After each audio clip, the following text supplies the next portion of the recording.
सहनावतु सहनौ भुनक्तु सह वीर्यं करवावहै तेजस्विनावधीतमस्तु मा विद्विषावहै। ओम शांति शांति शांति। मीमांसा दर्शन की 98वीं कक्षा मीमांसा दर्शन के द्वितीय अध्याय के द्वितीय पाद का छठा अधिकरण हम देख रहे हैं और उसमें 17वें सूत्र का भाष्य देख रहे थे। तो पशु और सोम ये जो याग कहे गए ये प्रधान कर्म है, अपूर्व कर्म है। पहली बार इनका विधान किया गया है इन वाक्यों में, सोमेन यजेत और अग्निशोमियम पशुम आलभते इनमें, अथवा ये अन्य कर्मों के समुदाय के वाचक नाम हैं। इस विषय पर चर्चा चल रही है। तो पिछले पाठ में से किन्हीं को पूछना है तो पूछ सकते हैं। हाँ, पृष्ठ संख्या 479 479। हाँ, भाष्य की ऊपर से तीसरी पंक्ति हाँ। के अंत में सोम शब्देन च रसम तस्मात् सोमेन यजेत इति अनुवादो यजति ही। तो इसमें सोम शब्द का तो अनुवाद किया है और इसको हेतु के रूप में प्रस्तुत करके यज का भी अनुवाद कह रहे हैं, तो ऐसा कैसे होगा? वो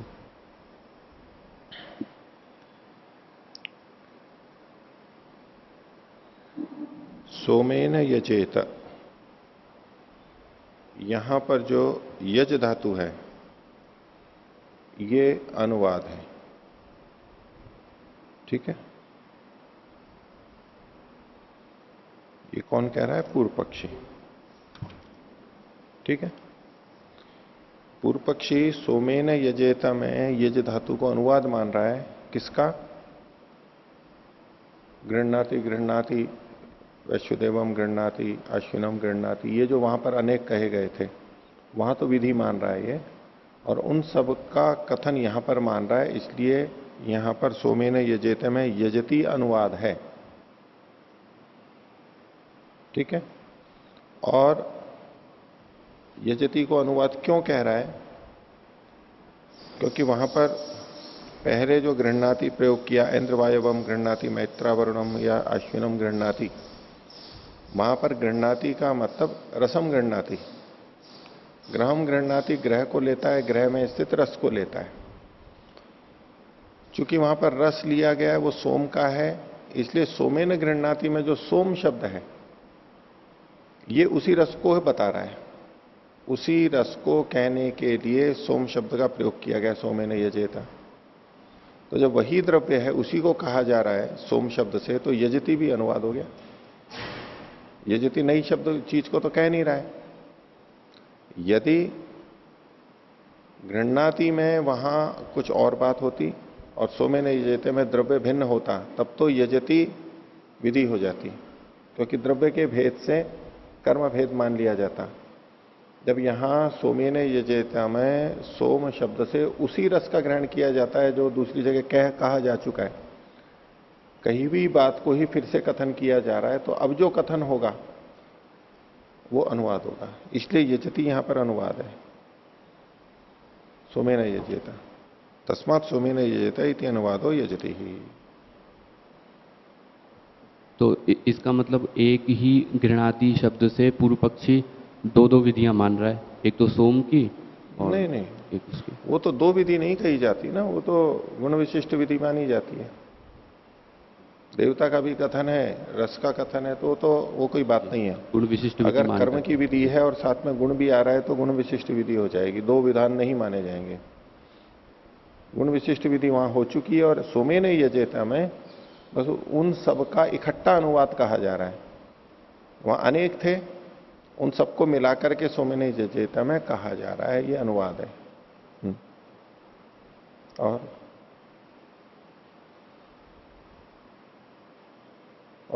कुछ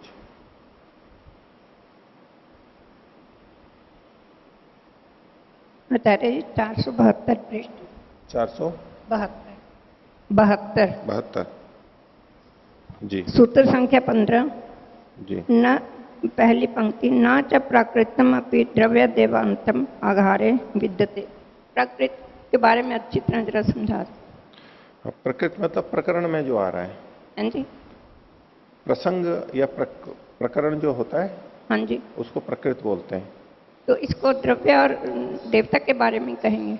हाँ, कि अगर उस प्रसंग में पहले ही देवता का कथन किया जा चुका है, हाँ जी, द्रव्य का कथन किया जा चुका है, और अब ये वाक्य आ रहे हैं, अच्छा, तो इन वाक्यों में भले ही द्रव्य देवता का कथन ना हो, लेकिन प्रसंग से, प्रकरण से, प्रकृत से ही वहां पर द्रव्य देवता आ सकते हैं।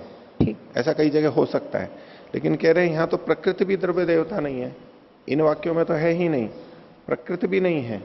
अच्छा, प्रकृति भी नहीं है और यहां भी नहीं है, इसलिए ये रूपवान नहीं हो सकते। अपना इनका स्वरूप यहां पर प्रकट नहीं हो पाएगा। याग का बिना द्रव्य देवता के याग का स्वरूप नहीं हो पाएगा। या किस देवता के लिए ये याग है और किस द्रव्य के द्वारा आहुति दी जा रही है, देवता को कौन सा द्रव्य दिया जा रहा है, इसको कहे बिना याग का स्वरूप प्रकट नहीं होता है, तो प्रकरण में नहीं है। ठीक। तो प्रकरण वाला, और यहां जो युधिष्ठिर जी ने किया वो समीप में उपदिष्ट अर्थ किया है इन्होंने, यानी वहीं पर जो कहा गया है यहां पर नहीं कहा गया। उसमें जो सुबह चर्चा चल रही थी, फिर ऐसा अगर अर्थ करेंगे तो 15 और 13वां सूत्र इन दोनों में भेद नहीं रहेगा, वही बात कही जाएगी।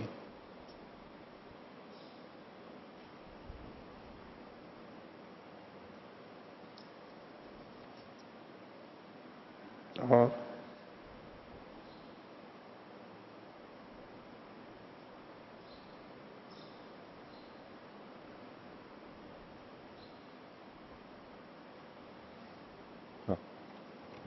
ओम।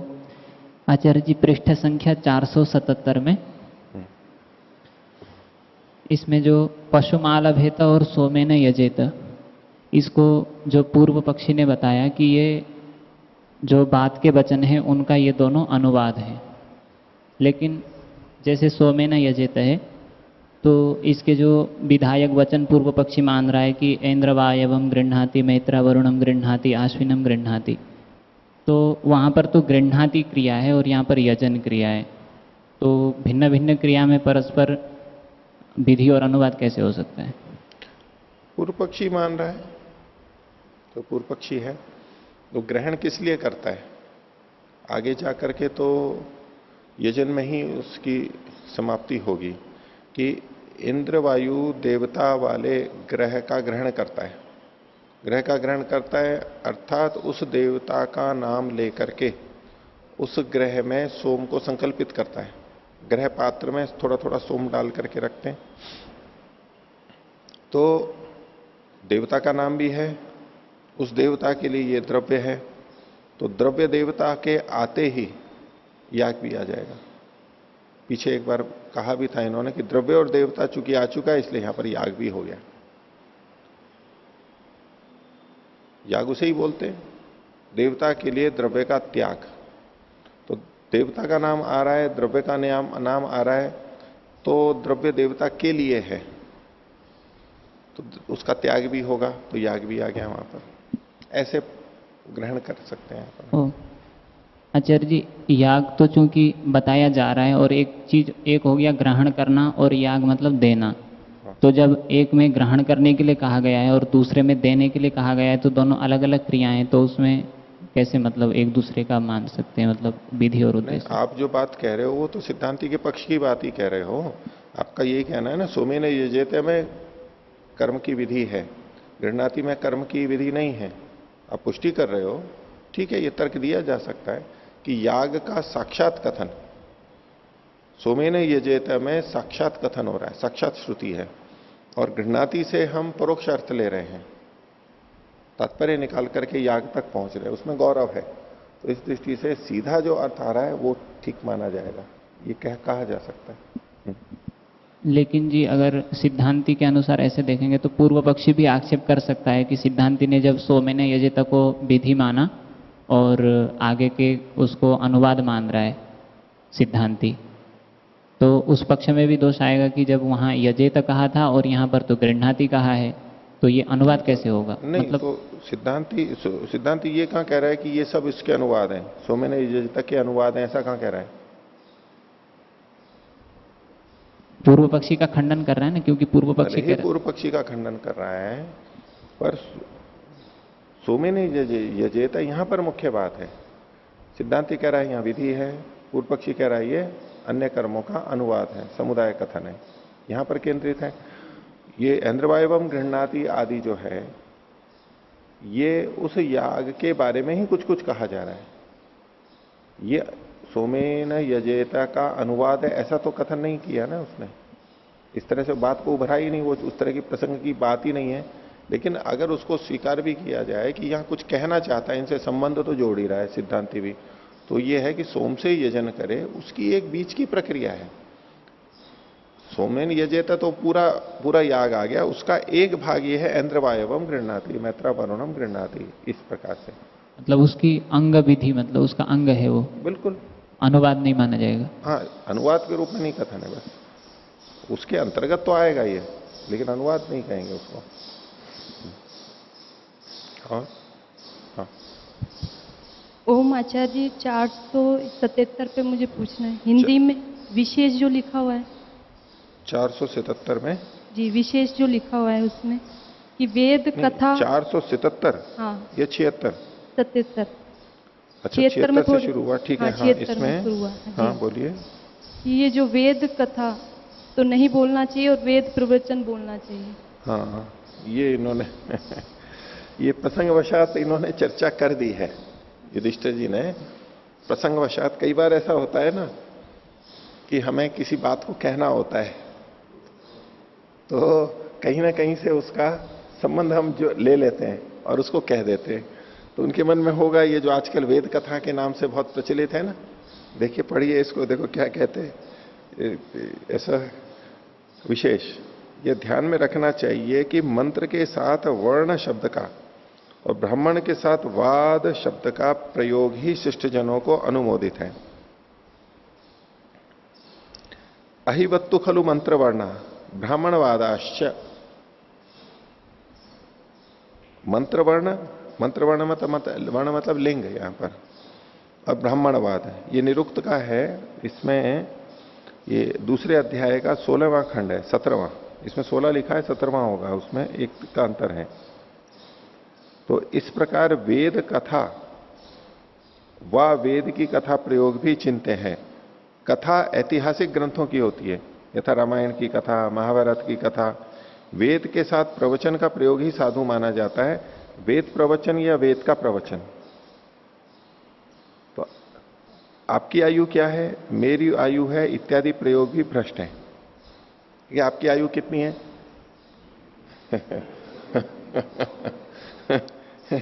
तो अब हम कह देते हैं कि भाई मेरी आयु 25 है, 50 है, तो आयु का मतलब तो जन्म से लेकर मृत्यु पर्यंत की गणना आयु कहलाती है, आयु उसको कहते हैं।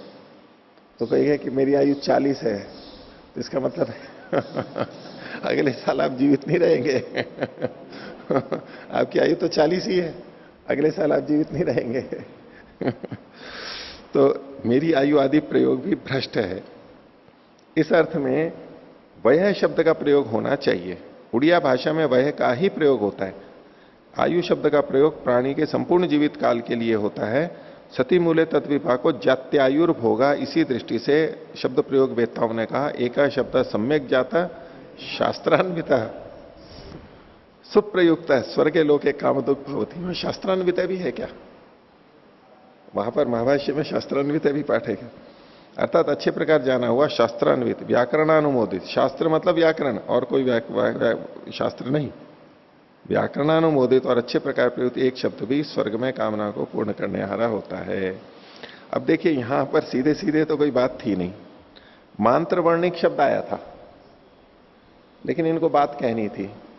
तो मूल तो वेद की कथा पे उनका उनकी टिप्पणी है। और साथ में उदाहरण के लिए आयु और वय का भी बोल दिया इन्होंने। तो ये जो है ना, ये पौराणिकों से प्रभावित शब्द है। आर्य समाज में आया हुआ जो वेद कथा ये पौराणिकों से प्रभावित है, क्योंकि वहां तक कई तरह की कथाएं होती रहती हैं। भागवत कथा और कथा ही कथा होती, बहुत कथाएं हैं प्रसिद्ध वहां पर। तो कई बार भूत सवार हो जाता है ना, हमको पता भी नहीं लगता और हम उसी जैसे बन जाते हैं, पता भी नहीं रहता। उसकी दृष्टि से युधिष्ठिर जी ने कहा है कि कथा शब्द नहीं, प्रवचन शब्द अपने यहाँ अच्छा था, वेद प्रवचन।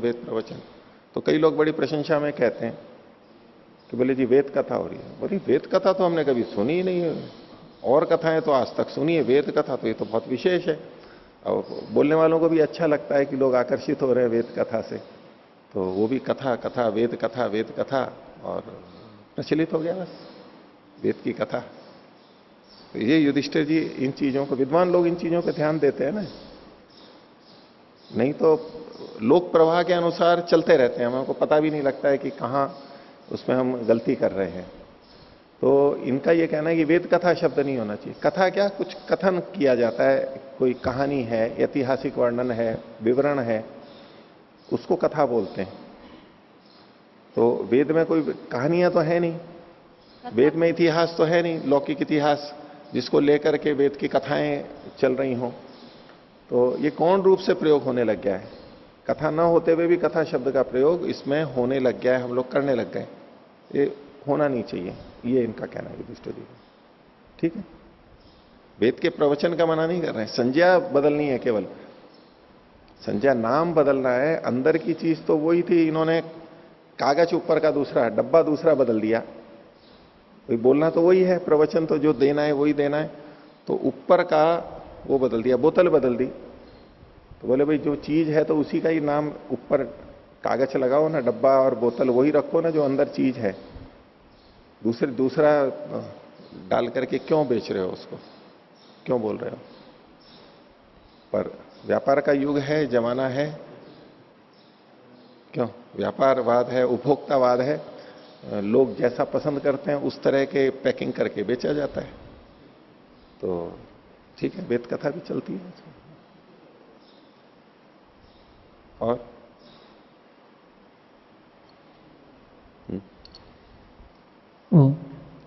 आचार्य जी, पृष्ठ संख्या 480 में विवरण की सबसे नीचे जो विवरण है, उसमें जो अभी मैंने पूछा था उसका इसमें उत्तर दिया हुआ है जी। हाँ। देखा नहीं था मैंने। आलभति यजतिभ्याम सोमेन यजेत, इसमें उसका दिया हुआ है कि अगर हम आलभेत को याग नहीं मानेंगे तो फिर केवल आलंबन करना मात्र कोई विशेष प्रयोजन नहीं रहेगा, तो इसलिए साथ में याग को भी संग्रहित कर लिया जाएगा उसमें, ऐसे करके दिया हुआ। हाँ, तो ये विवरण में जो इन्होंने लिखा है ना, आलभति यजतिभ्याम, तो सोमेन यजेत, इसमें याग प्रत्यक्ष श्रुत है, शुरुआत से ही बोल दिया ना, ये तो प्रत्यक्ष श्रुत है। परंतु अग्नि सोमियम पशुम आलभते में आलभन का निर्देश है, याग का नहीं है। केवल आलभन मात्र अर्थ पर्यवसित होने से याग के न होने पर आलभन कर्म अनर्थक हो जाता है।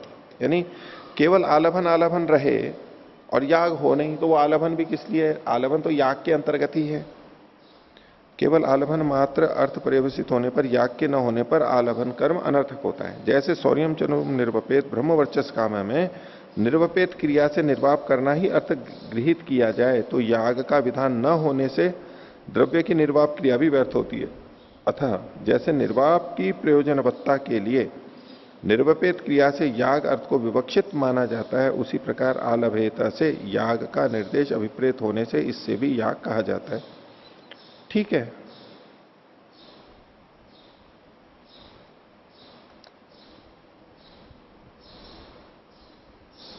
अवद्यति गृहणातिभ्याम, यहां भी अवदान मात्र और सोम रस के ग्रहण मात्र तक अर्थ के रुक जाने पर अवदान और ग्रहण कर्म व्यर्थ न होवे, इसलिए इनका अर्थ याग पर्यंत स्वीकार किया जाता है, कर लिया जाता है। गौण कथन है, लक्षणा से है बस।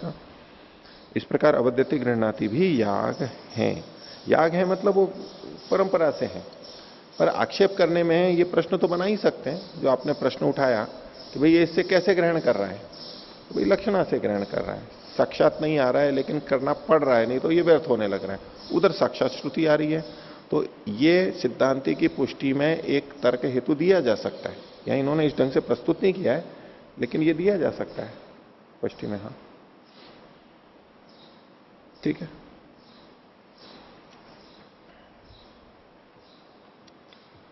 तो आगे देखते हैं पृष्ठ संख्या 482। तो पीछे का प्रसंग ध्यान में है, यो दीक्षितो यदग्नि शोमियम पशुम आलभते, और फिर हृदय से अग्रे अवद्यति जिह्वया वा वक्षस इति, और दूसरा है सोमेन यजेत और ऐन्द्रवायवम गृह्णाति आदि वाक्य है।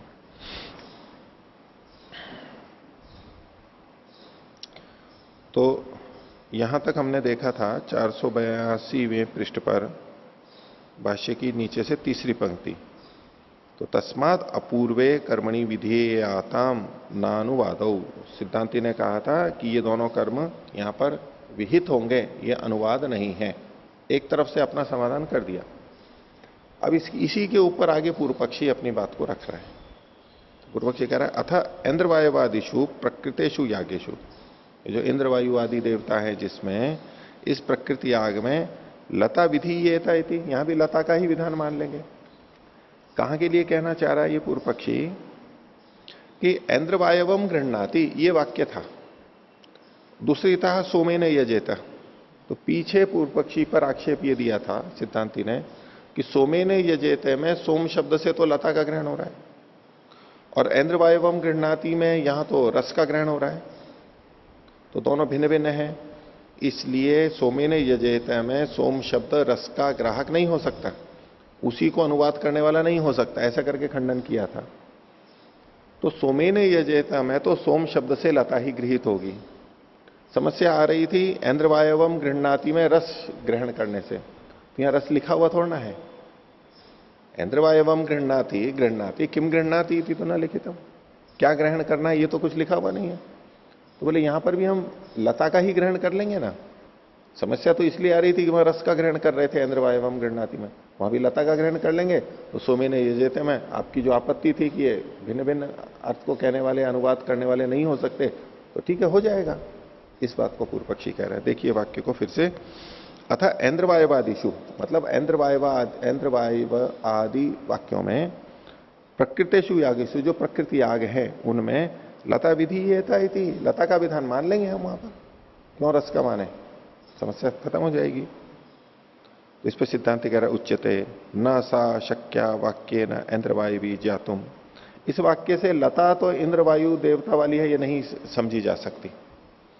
लता के लिए अगर बोलना होगा तो ऐन्द्रवायवी बोला जाएगा, क्योंकि लता स्त्रीलिंग शब्द है ऐन्द्रवायवी, और वहां क्या है ऐन्द्रवायवम गृह्णाति ऐन्द्रवायवम। तो कहा कि लता तो यहां पर गृहित नहीं हो सकती इस वाक्य से।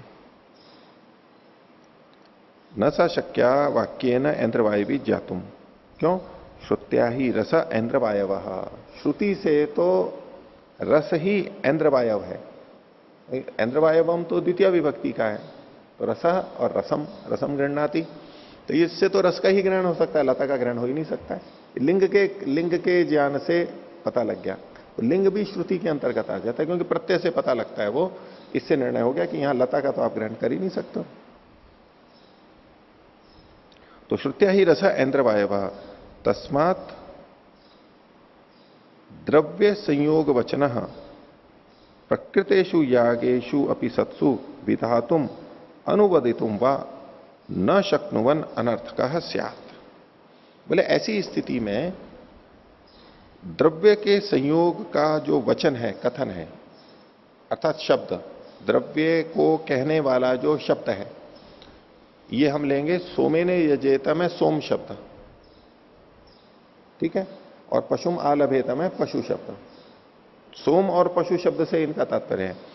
तो इसलिए द्रव्य के संयोग को, द्रव्य संयोग को कहने वाला जो शब्द है, कि इस द्रव्य का इस याग के साथ में संबंध है। पशुम आलभेत सोमम यजेता, इस द्रव्य का यज्ञ से संयोग है, ऐसा कहने वाला जो शब्द है वो प्रकृतिषु यागेशु सत्सु अपि, इन प्रकृति यागों के होने पर भी, कौन से प्रकृति याग? जो अन्य कहे गए हैं, हृदय का अवदान करता है या तो गृहणाति है, ये जो जिसको पूर्व पक्षी कह रहा था कि ये बहुत सारे याग हैं उनको, तो प्रकृतिषु यागेशु सत्सु अपि, प्रकृति यागों के होने पर भी, यानी मानने पर भी, ये अभ्युपगम से कह रहा है, वास्तव में नहीं मान रहा है, वो होने पर भी विधातुम अनुवदितुम व न शक्नुवन, ये जो शब्द हैं न तो उनका विधान कर सकते और न अनुवाद कर सकते हैं। अनर्थक स्यात्, ये शब्द अनर्थक हो जाएंगे। कौन से शब्द? द्रव्य के संयोग को कहने वाले जो शब्द हैं, सोम और पशु, इसको समझिए। सोम और पशु द्रव्य के संयोग को कहने वाले हैं, याग से उसका संबंध जोड़ रहे हैं, ये तो बात हो ही गई। अब चूंकि इन दूसरे वाक्यों में ऐन्द्रवायवम गृह्णाति में लता नहीं है और हृदय से अग्रे अवद्यति में पशु नहीं है, इस कारण से ये सोम और पशु शब्द न तो विधान कर सकते हैं, इनका सोम का और पशु का विधान नहीं कर सकते, क्योंकि वहां पर तो याग कह ही दिया गया है और द्रव्यों का भी कथन कर दिया गया है। तो यहां अगर ये अनुवाद है तो सोम शब्द उस रस को कह नहीं सकता, किसी नई चीज का विधान भी नहीं कर सकता ये, क्योंकि द्रव्य वहां कहा जा चुका है। न तो द्रव्य का विधान कर सकता है, क्योंकि वहां कहा ही जा चुका है द्रव्यों को। सोम और पशु शब्द न तो विधान कर सकता है और न ही अनुवाद कर सकता है। उनको क्यों नहीं कह सकता? क्योंकि वो अलग द्रव्य है, ये अलग द्रव्य है। तो पूर्व पक्षी यद्यपि अनुवाद ही कह रहा था, लेकिन सिद्धांति कह रहा है ये शब्द तो न तो अनुवाद कर सकता है न विधान कर सकता है। यदि प्रकृति यागों को माना जाए, उनको याग माना जाए, तो उनको याग नहीं माना जाएगा। उनको याग माने तब तो न तो इसकी इनसे विधि की जा सकती है, ना अनुवाद किया जा सकता है। पूर्व पक्षी की दृष्टि से तो इतना होगा कि अनुवाद नहीं किया जा सकता है और विधान नहीं किया जा सकता है।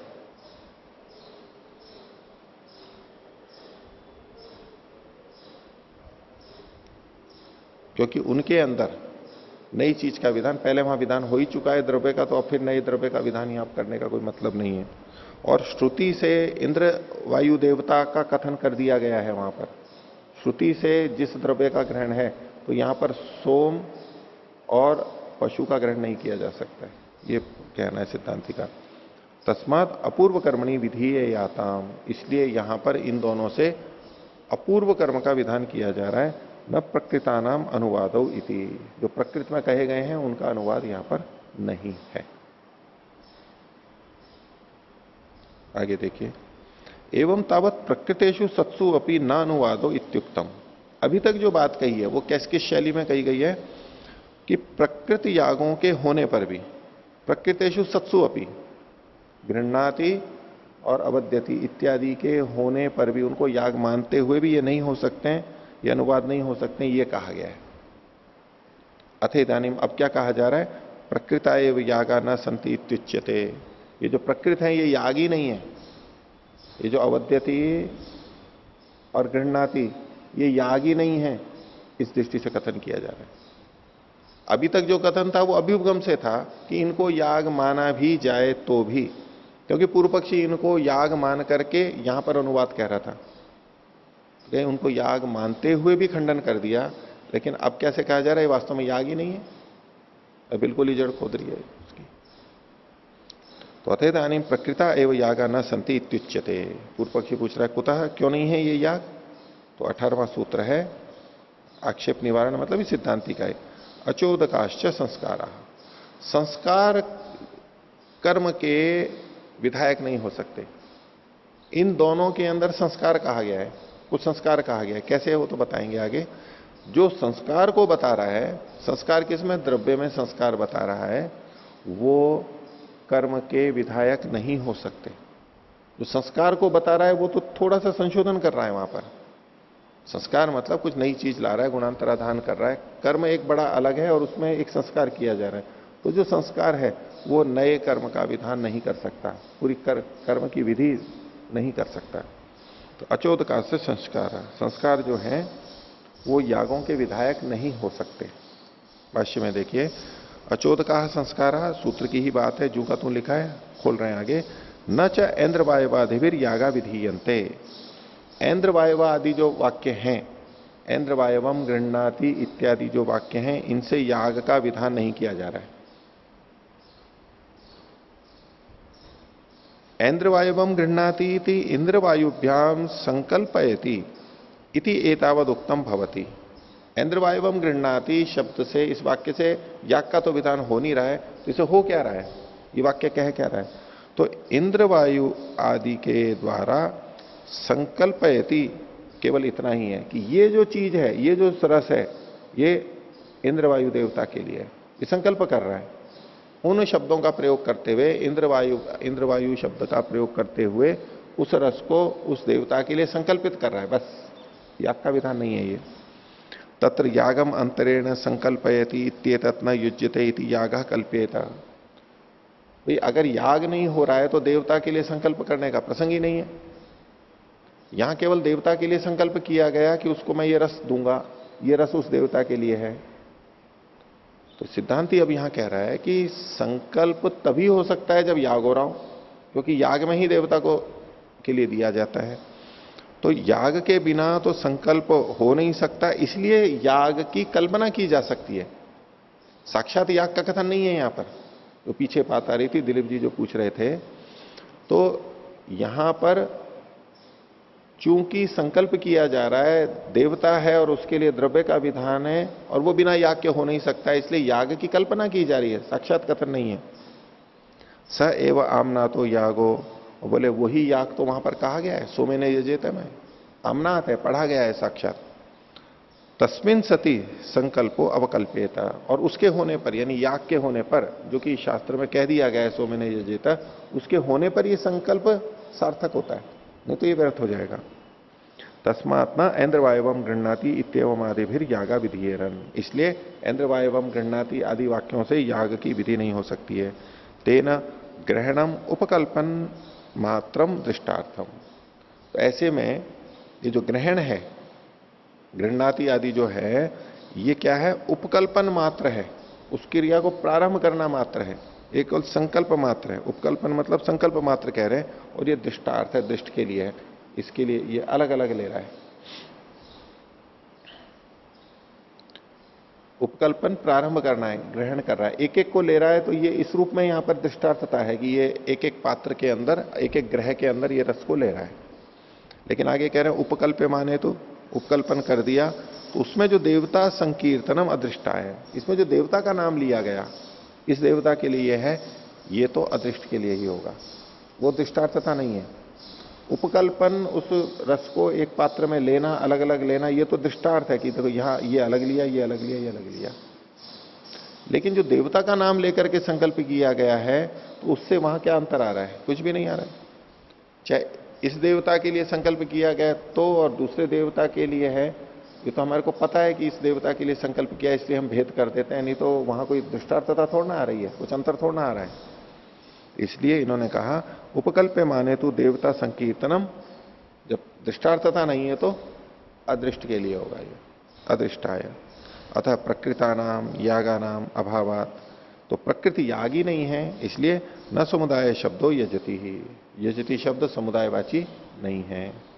और तथा आलभति शब्द है, आलभन शब्द, आलभति भी जो आलभेत, वो भी समुदाय का वाचक नहीं है। पूर्व पक्षी का खंडन किया। आगे पशु वृत्ता कथा दशमें पुनर्उद्भविष्यति, पशु के बारे में कथा यहां पर वृत्त हो गई है, चर्चा हो गई है, चर्चा हो गई है, पूरी हो गई है। और दशम अध्याय में इसको फिर से करेंगे, वहां फिर इसी से संबंधित कई बातों को लेकर के चर्चा करेंगे। सोम इदानीम वर्तते, लेकिन सोम तो अभी यहां पर विद्यमान है। कथम क्रम समुच्चयो इति, इसमें सोम में क्रम और समुच्चय कैसे है? पीछे जो क्रम और समुच्चय की बात आई थी कि यदि इनको स्वतंत्र कर्म मानेंगे, तो पूर्व संकल्प और समुच्चय की जो बात थी कि यदि ये मुख्य यहीं पर ही याग का विधान है, तो अलग अलग माने जाएंगे, यहां पर विकल्प हो जाएगा, चाहे तो ये करो चाहे ये करो, क्रम और समुच्चय नहीं हो सकता है। तो सिद्धांती अब यहां पर बता रहा है कि यद्यपि विधान तो है वहां पर, ये दोष था पूर्व पक्षी ने सिद्धांति पे दोष दिया था। पूर्व पक्षी ये कह रहा था कि मेरे पक्ष में ये सब कर्म अलग अलग हैं, तो अलग अलग कर्म होते हुए तो यहां पर क्रम और समुच्चय बन सकता है, लेकिन जब आप याग का विधान सोमेन यजेत में से कर रहे हो, और यहां तो उसी के बारे में वर्णन है उसी का, लेकिन विधान वहां पर कर रहे हो, तो ये जो कई अलग अलग क्रियाएं हैं यहां पर विकल्प प्राप्त होने लगेगा। ये दोष दिखाया था पूर्व पक्षी ने। तो सिद्धांति की दृष्टि से यहां पर क्रम और समुच्चय ही है, विकल्प नहीं है। तो यहां क्रम और समुच्चय कैसे है उसको सिद्धांति आगे बताएगा कि कथम क्रम समुच्चय हुई थी, इसमें क्रम और समुच्चय कैसे लागू करोगे आप, उसको आगे बता रहे हैं, दोष का निवारण कर रहे हैं।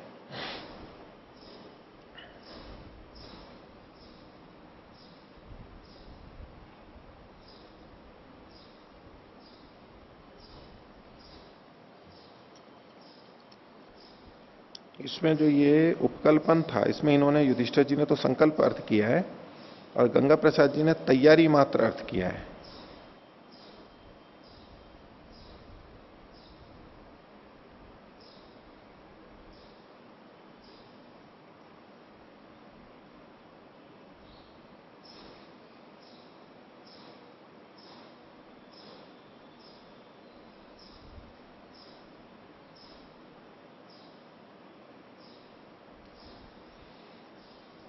ठीक है, तो आगे देखिए।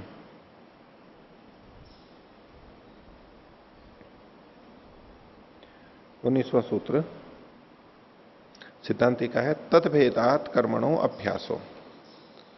तत् का मतलब है ये तद्भेदात कर्मणो अभ्यासो अल्प विराम द्रव्य पृथक्वाद अनर्थकम ही स्यात् भेदो यह अल्प विराम और द्रव्य गुणी भावात अंत हो जाएगा। तो तद्भेदात कर्मणों अभ्यासो, तत् का मतलब है देवता, देवता के भेद से यहां पर कर्म का अभ्यास माना जाएगा। ऐन्द्रवायवम गृह्णाति मैत्रावरुणम गृह्णाति आश्विनम गृह्णाति, यहां जो द्रव्य का देवता का भेद है, इससे यहां पर कर्म का भी भेद हम मानेंगे। पूर्व पक्षी कह रहा था कि यहां पर गृह्णाति एक जैसा है, तो किसी एक देवता से लेके गृह्णाति क्रिया संपन्न हो जाएगी। बोले नहीं, देवता का भेद है इसलिए क्रिया का यहां पर भेद माना जाएगा। अगर ऐसा ना माने तो कहा द्रव्य पृथक्वात अनर्थकम ही स्यात् भेद, यहां पर है अन्यथा लेंगे। यदि ऐसा नहीं माने तो, कर्म का अभ्यास नहीं माने तो द्रव्य के पृथक पृथक होने से, क्योंकि वहां ये द्रव्य अलग है, ये द्रव्य अलग है, ये द्रव्य अलग अलग है। जिस समय ये ग्रह का ग्रहण किया जाता है वो सब अलग अलग ग्रह होते हैं, उनमें सोमरस भी अलग अलग होता है। तो द्रव्य के पृथक्त्व से अनर्थक हो जाएगा। ये जो भेद कथन है, क्रम का कथन है, ये व्यर्थ हो जाएगा। शास्त्र में जो कहा गया है और यहां जो दिखता है ये व्यर्थ हो जाएगा। द्रव्य गुणी भावात, क्योंकि यहां पर द्रव्य और गुण के होने से, द्रव्य तो है रस, द्रव्य तो है रस, और उसका ग्रहण करना वो है अप्रधान। यहां पर द्रव्य और गुण का भाव है।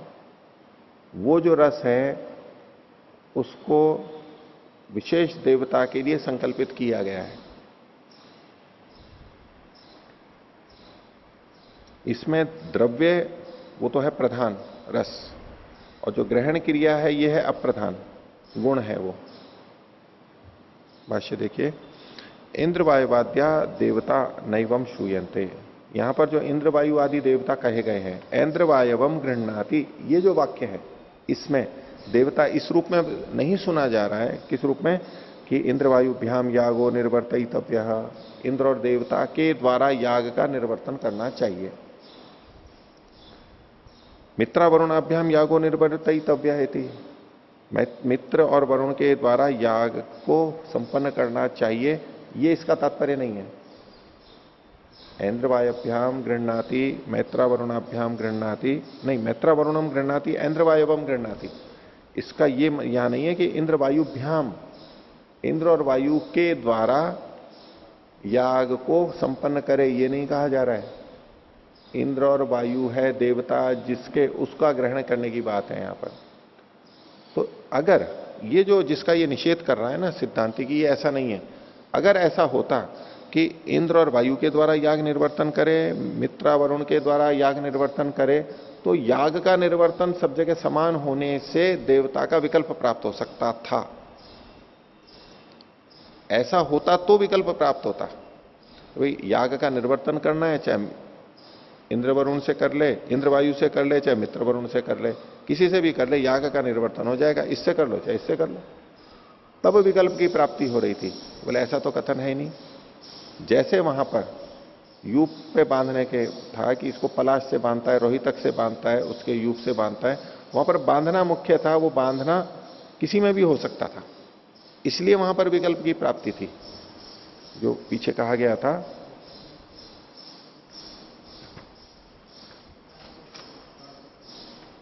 480 पर, हाँ, खादिरे बदनाती पालाशे बदनाती रोहित के बदनाती, इसमें तो खदिर पलाश और रोहितक के जो यूप हैं वो बांधना क्रिया में साधन बन रहे हैं। तो इनमें से किसी से भी बांधा जा सकता था। अगर यहां देवता भी साधन बन रहे होते कि इनके द्वारा याग का निर्वर्तन हो रहा है, तो याग तो एक ही करना था, तो इनमें से किसी से भी कर सकते थे। लेकिन बोले यहां ऐसा नहीं कहा जा रहा है, इसलिए यहां पर विकल्प नहीं है।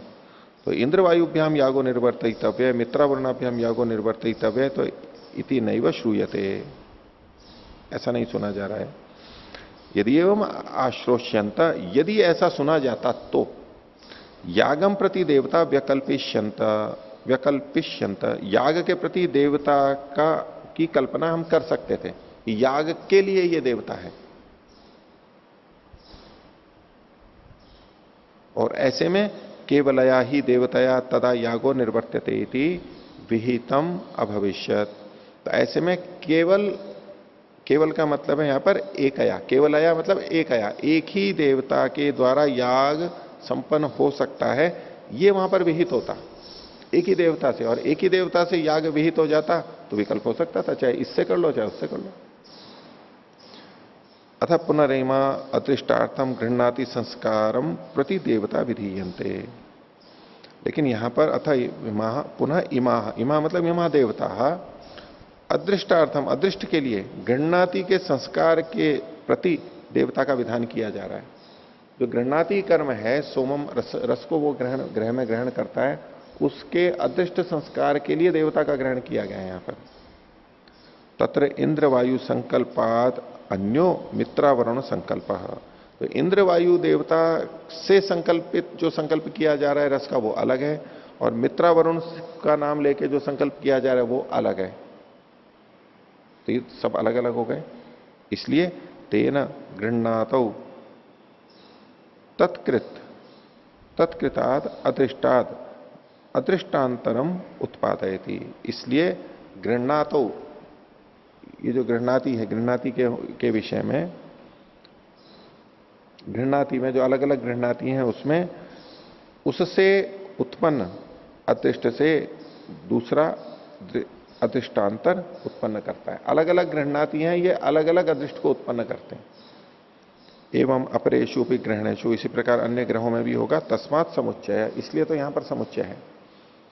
यद्यपि यहां याग का विधान नहीं किया गया, अलग अलग याग का विधान होता तब तो समुच्चय होता, ये पूर्व पक्षी कह रहा था। सिद्धांति कह रहा है अलग अलग याग का विधान न होते हुए भी यहां पर समुच्चय है, और इस ढंग से समुच्चय है, विकल्प नहीं है। विकल्प का दोष दे रहा था पूर्व पक्षी, इसको हटाया है।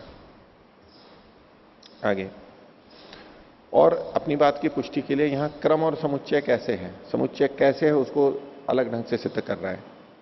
ग्रहणंच, ये जो ग्रहण किया जा रहा है, इंद्रवायवम गृह्णाति इत्यादि जो ग्रहण किया जाता है, ये नियत परिमाणेशु ऊर्ध्व पात्रेशु, निश्चित परिमाण वाले ऊर्ध्व पात्रों में किया जाता है। ऊर्ध्व पात्र मतलब वो ऊर्ध्व पात्रेशु, हाँ, ऊर्ध्व पात्रों में, यानी वो लंबे लंबे पात्र होते हैं, ऊंचे ऊंचे, ऊपर और बीच में से सकड़े होते हैं, बीच में से थोड़े सकड़े होते हैं, नीचे आधार होता है और ऊपर उसमें थोड़ा सा भरा जाता है। तो ये जो निश्चित परिमाण वाले जो ऊर्ध्व पात्र हैं, इनमें कितने हैं? वो प्रादेश मात्रेशु, प्रादेश मात्र हैं। प्रादेश कहते हैं अंगूठे से लेकर के उंगली तक का ये यूं जो नापते हैं इसको प्रादेश बोलते हैं। हम कई तरह से नापते हैं ना, एक तो यूं नापते हैं अंगूठे से लेकर के और चिट्टी उंगली तक, छोटी तक यूं यूं यूं नापते जाते हैं, बालिश बोलते हैं हम ये। एक यूं नापते हैं, यहां से लेकर के हाथ तक ये नाप सकते हैं, एक हाथ से लेकर के कोहनी तक नापते हैं, एक हाथ आगे से लेकर के कंधे तक नापते हैं। इसे नापने के तरीके हैं। तो ये जो भाग है इसको प्रादेश बोलते हैं। उसका आकार प्रादेश मात्र होता है। आजकल भी इतना ही होता है क्या? लंबा होता है थोड़ा, प्रादेश मात्र। तो प्रादेश मात्रेषु नियत परिमाणेषु उदक कलशेषु संस्कृतस्य 10 मुष्टि परिमितस्य कृष्णस्य सोमस्य नाम कल्पते। एक तरफ तो ये हो गए पात्र, दूसरी तरफ नियत परिमाण वाले उदक के कलश होते हैं, पानी के कलश होते हैं। तो सोमरस को जब निकाला जाता है, कूटते हैं, तो उन कलशों से पानी ले करके करते हैं और फिर सोमरस को छान करके कलश में भर लेते हैं, तो पात्र में भरते हैं। तो वो 10 मुष्टि परिमित का कृष्ण सोम के लिए संभव नहीं है। वहां पर पात्र में 10 मुष्टि के बराबर लेकर के जो निकालते हैं वो रस ज्यादा होता है, वो कलश के अंदर रखा जाता है। गृह पात्रों में वो सारा नहीं आ सकता है। तो पहली बात तो वो जितना रस निकाला है वो इन ग्रहों में, एक ग्रह में वो संभव ही नहीं है। ये रस तो बहुत सारा निकाला है, 10 मुष्टि परिमित का तो बहुत रस निकलेगा, वो एक ग्रह में संभव नहीं है। भी एक से ही काम हो जाएगा, एक देवता से, फिर वो रस तो इतना निकाला है, ये तो थोड़ा सा ही काम में आ रहा है। और यदि अवकल्पेता, अगर वो कल्प हो भी तो, मतलब उसमें आ भी जाए तो भी, समर्थ भी हो जाए तो भी, तथापि नित्य विहितानाम देवतानाम विकल्प पक्षे तावत प्रयोग वचनो मां बाधि इति अवयव ग्रहणम एवं न्याय्यम। तो कह रहे हैं कि ऐसा होने पर भी नित्य विहितानाम देवतानाम, नित्यवत विहितानाम, नित्यवत विहित का मतलब है इसके अंदर जैसे विकल्प हम करते हैं तो जो व्यवस्थित विभाषा होती है, व्यवस्थित विभाषा का मतलब विकल्प, विभाषा मतलब तो विकल्प हो गया, और व्यवस्थित का मतलब है यहां पर यही होगा और यहां पर यही होगा, इस जगह पे उसको बांध दिया। एक तो विकल्प ये होता है कि कुछ भी ले लो, कुछ भी कर लो, चाहे तो ये कर लो चाहे ये कर लो, कहीं पर भी ये भी कर सकते हैं वो भी कर सकते हैं, ये तो हो जाएगा विकल्प। लेकिन जब विकल्प में भी ये भी हो सकता है ये भी हो सकता है, लेकिन ऐसी स्थिति में ये होगा और ऐसी स्थिति में ये होगा, तो विकल्प तो है लेकिन निश्चित है, व्यवस्थित है। तो ये जो नित्यवत विहिता नाम देवता नाम, ये व्यवस्थित विकल्प की तरह से होगा। यानी उनमें विकल्प तो है, तो चाहे तो ये करो चाहे ये करो, लेकिन व्यवस्थित विकल्प है कि इससे करोगे तो ये देवता, इससे करोगे तो ये देवता, ऐसे इसको व्यवस्थित विकल्प कहेंगे, नित्यवत विकल्प कह रहे हैं। नित्यवत विहिता नाम देवता नाम विकल्प पक्षे, नित्य के समान विहित है कि इसके साथ यही गृहित होगा। तो तावत प्रयोग वचनों मां बाधी, तो प्रयोग वचन की बाधा ना हो क्योंकि ये लिखे हुए हैं, इसलिए इति अवयव ग्रहणम एवं न्याय्यम, थोड़ा थोड़ा सा उसका लेंगे वो ही ग्रहण उपयुक्त तो हो जाएगा, ऐसा मानना पड़ेगा। अवयव मतलब थोड़ा थोड़ा सब में, अविकल्प के समान हो जाएगा ये। आगे कृष्ण ग्रहणे ही तदेव इंद्रवायुभ्याम संकल्पितम, अगर आप सारे के सारे का ग्रहण कर लोगे, जितना भी रस है और एक बार में करना है, अगर सारे के सारे का ग्रहण कर लोगे तो वो इंद्रवायु के लिए संकल्पित हो जाएगा सारा का सारा। और तदेव मित्रा वरुणाभ्याम इति नावकल्पेत, वो फिर मित्र और वरुण के लिए नहीं हो सकता है, क्योंकि जब इंद्र और वायु के लिए आपने सारा का सारा संकल्पित कर लिया तो अब दूसरे देवता के लिए नहीं हो सकता है। तस्मात् कल्पन भेदात पृथक अवस्थित सोमो नाना देवतत्वात् एव ऐक्येन शक्य कर्तुम। तो इसलिए कल्पन के भेद से अलग अलग समर्थ कर रहे हैं, वहां पर पृथक पृथक स्थित जो सोम है वो नाना देवतात्वात्, अलग अलग देवता के लिए होने से न ऐक्येन शक्य कर्तुम, उसको केवल एक के लिए नहीं किया जा सकता है। सब अलग अलग देवता के लिए संकल्पित हैं तो सबकी आहुति दी जाएगी और सब अलग अलग हैं। समुच्चय को बताना चाहते हैं कि यदि आप अलग अलग पात्रों में भर दिया है, अलग अलग देवता के लिए संकल्पित कर दिया और फिर कहने लगे कि यहां विकल्प होगा, तो बाकी का सारा बचा हुआ रहेगा। और यदि सारा का सारा एक के लिए कर दिया तो दूसरे देवता का संकल्पित नहीं कर सकते हैं। तो अलग अलग कल्पित किया जा रहा है, नाना देवता के लिए है, इसलिए केवल एक देवता के लिए नहीं हो सकता है, उसको सबको हमें करना होगा। न च असती देवता यागे देवताभ्य शक्यते संकल्पयितुम। और चूंकि यहां पर अलग अलग देवता हैं, अलग अलग संकल्प हैं, तो देवता और द्रव्य होने से तो कल्पन का भेद है, ये अलग अलग अवस्थित है। तो ये देवता के लिए याग होगा, बिना देवता के याग के देवताओं के लिए ये संकल्प नहीं किया जा सकता है। अर्थात इसमें याग को भी ला रहे हैं परंपरा से, लक्षणा से, कि देवताओं के लिए चूंकि याग होता है, याग यदि देवताओं के लिए नहीं है तो देवताओं के लिए यहां पर संकल्पित भी नहीं किया जा सकता है। और चूंकि संकल्पित किया जा रहा है इसलिए याग इन सब देवताओं के लिए है। तस्मात अवश्यम यथा संकल्पिता देवा यष्टव्या। जिस प्रकार से अलग अलग संकल्पित देवता हैं वहां पर ग्रह के अनुसार, वैसे ही उनका यजन भी करना चाहिए। वहां विकल्प नहीं कर सकते कि किसी एक से कर लेंगे। जब संकल्प सब में किया गया है तो यजन भी सब में ही करना होगा। तासु च इज्यमानाशु ज्योतिष्टोमेन यजते इति श्रुतो यागो निर्वृत्त एव भवति। और जब इन सबके द्वारा यजन करेंगे तब ज्योतिष्टोमेन यजेता, ये जो श्रुत है, याग श्रुत है, वो पूरा हुआ समझा जाएगा। एक से करेंगे तो ये पूरा नहीं समझा जाएगा। न देवतांतरम आकांक्षति। और याग जो है वो अन्य देवता की आकांक्षा नहीं करता है। जो देवता वहां कहे गए हैं बस उन्हीं की आकांक्षा करता है, औरों की नहीं करता है। कृष्णेन च दशमुष्टिना सोमेन याग श्रुतः। वहां याग किसके लिए, किससे सुना गया? समस्त 10 मुष्टि सोम के से याग सुना गया है। 10 मुष्टि सोम से याग करना है, ये वहां पर श्रुत है, तो उस सबका प्रयोग होना चाहिए। सो असति अभ्यासे नावकल्पते थी। यदि हम एक ही बार करेंगे, एक देवता से एक ही याग करेंगे और उसी से सब कुछ हो जाएगा, तो ये जो सारा का सारा है उससे यजन नहीं हो सकता। और बिना अभ्यास के ये संभव नहीं है। अभ्यास कैसे होगा? अलग अलग देवता से बार बार अलग अलग ढंग से उसको दिया जाएगा। अभ्यास करेंगे, विकल्प नहीं, समुच्चय होगा तब अभ्यास होगा। इससे करेंगे, फिर इससे करेंगे, फिर इससे करेंगे, तब ये संभव हो सकता है इन 10 मुष्टि से। अर्थात इसको आगे कह रहे हैं, अर्थापत्ति से क्या निकल रहा है? सगुणो भविष्यति। तो ये जो सह मतलब वह जो अभ्यास है वो गुण हो जाएगा। इति अभ्यसितव्यो याग। इस प्रकार याग का वहां पर अभ्यास करना चाहिए। नहीं अनभ्यस्त सर्वाभिर देवता भी सर्वे न च सोमेन संपन्नो भविष्यति। अगर अभ्यास नहीं करेंगे तो सब देवताओं के लिए और समस्त सोम के द्वारा वो संपन्न नहीं हो पाएगा। थोड़ा एक दो देवता होंगे और थोड़ा सा सोम होगा, बाकी नहीं, व्यर्थ जाएगा। तस्मिश्च अभ्यस्यमाने क्रम समुच्चयो युक्तो एव भावता।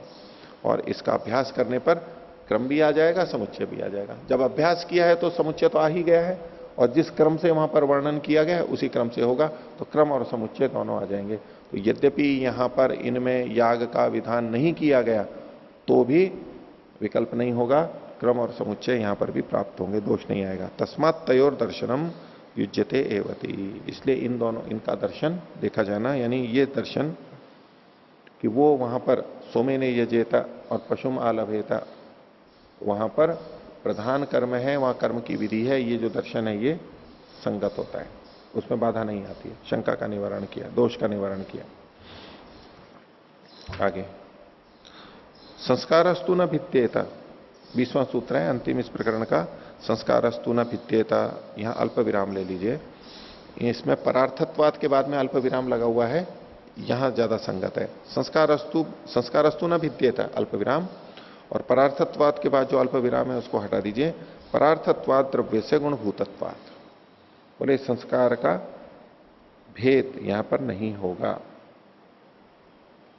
जो पीछे खादी रे बदनाती पालाशे बदनाती है, वहां जो पशु बंधन रूप संस्कार है वहां तो संस्कार का भेद नहीं है, एक ही संस्कार है। पशु को बांधना है, इससे बांधो उससे बांधो, बंधन रूप एक ही संस्कार है। क्यों ऐसा है? यहां पर कि परार्थत्वाद द्रव्य से गुणभूतत्वाद, परार्थ होने से द्रव्य के, द्रव्य जो है वो परार्थ होता है, दूसरे के लिए होता है, और वो गुणभूत होता है, इसलिए उसकी आवृत्ति नहीं होती।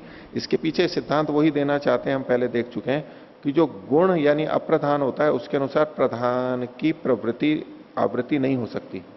गुण के अप्रधान के अनुसार प्रधान की आवृत्ति नहीं हो सकती। हाँ, प्रधान अनेक हैं तो गुण की आवृत्ति हो सकती है वहां पर। भाष्य देखिए, यद्यपि उच्यते यथा खादीरे बदनाती पलाशे बदनाती थी, पूर्व पक्षी की बात को दोहरा रहा है।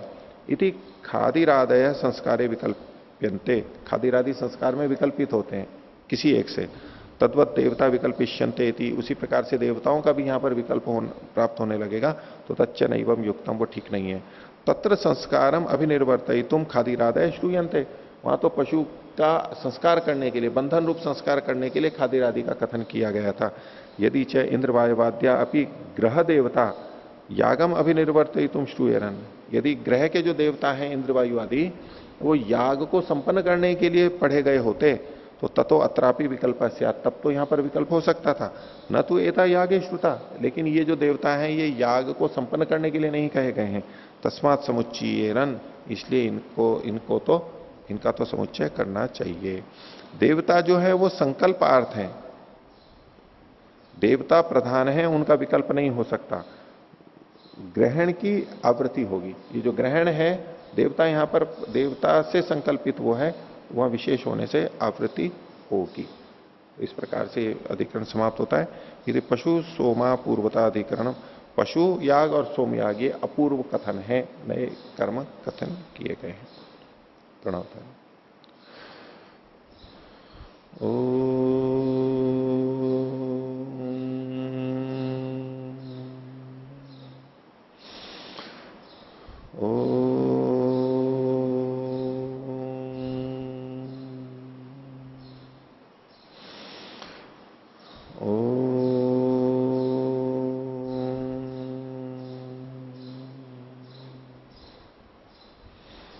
सभी को साधारण विवाद। ओम।